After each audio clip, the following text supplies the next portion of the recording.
So an interesting thing happened in the early 2000s. Legislation changed. Schools did not have the funding to keep the 20 student to one teacher ratio. So they started to put up to 34 students in each of the classrooms that had once hold the 20. So this campus, which is 10 acres, was and designed for 500 students, was now holding 750 students. We were closing other campuses in the area and having kids come to this particular school. So the play area was smaller and there were more children. And as you can see, there were about 150 kindergartners that needed to use the kindergarten play area, which has no grass or sand in it. The primary play area held about 300 students. There were many limitations as far as rules were concerned in how children could engage in play in that area. You can see the small grass area was dominated by some third grade boys just practicing goalie shots. They couldn't really play a soccer game there. And the rest of the kids were mostly waiting in line to get onto the bars or to play at the backstops or foursquare. In the upper grade, we saw an interesting pattern where about 15 upper grade boys dominated the soccer field in the middle of the area. And so the other 285 students needed to fit in what was left over. There was a running club that ran around the soccer field area. It was monitored by a teacher, making sure everybody was running in the same direction, and they were tallying how many laps each person did. So there was a reward system for kids who chose to spend their recess running the track.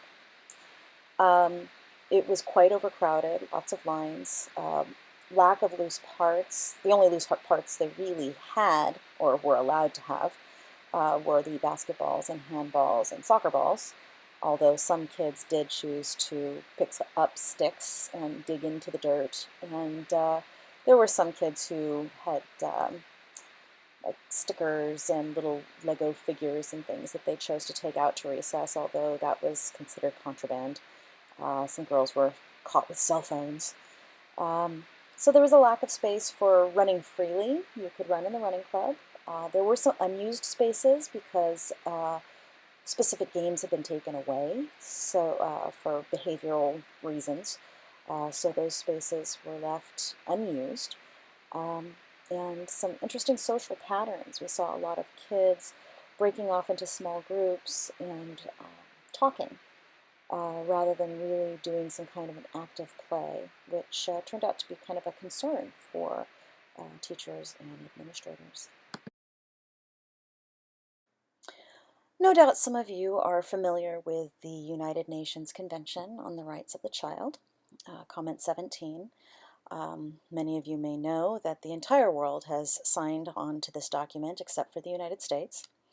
Interestingly enough, recently, since this study was done, the state of California has put in a bill to create our own document, which is almost identical to Comment 17.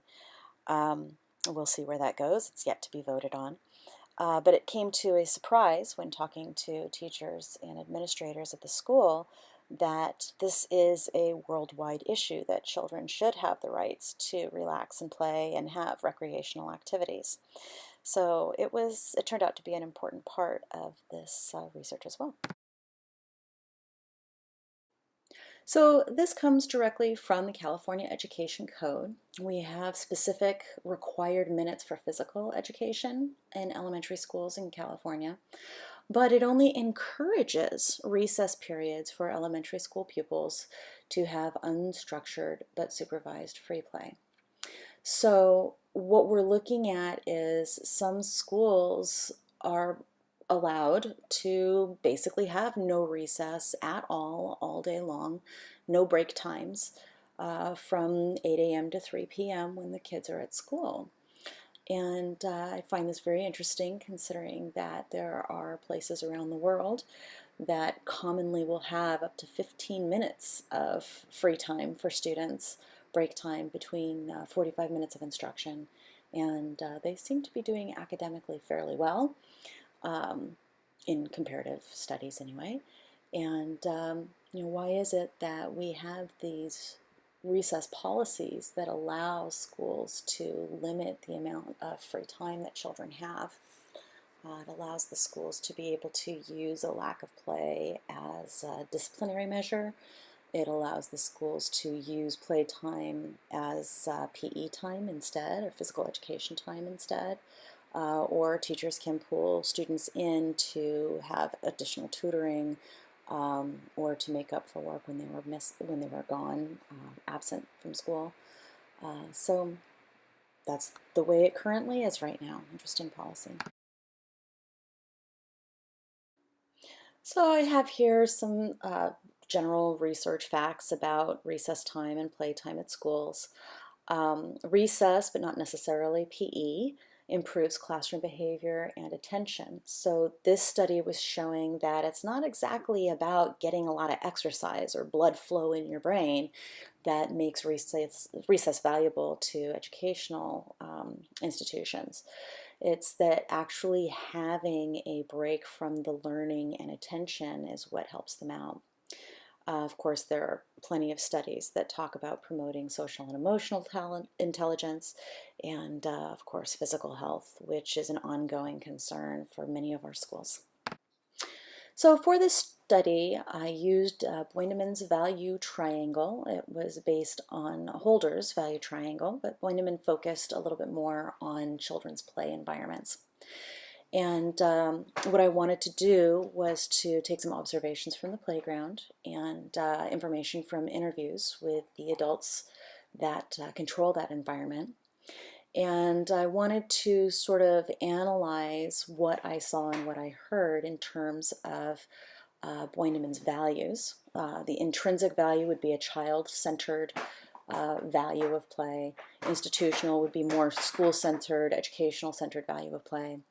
And the instrumental value would be more society-centered. So we're looking at these children and their future and outside of school and how play affects them and their lives and that kind of an environment.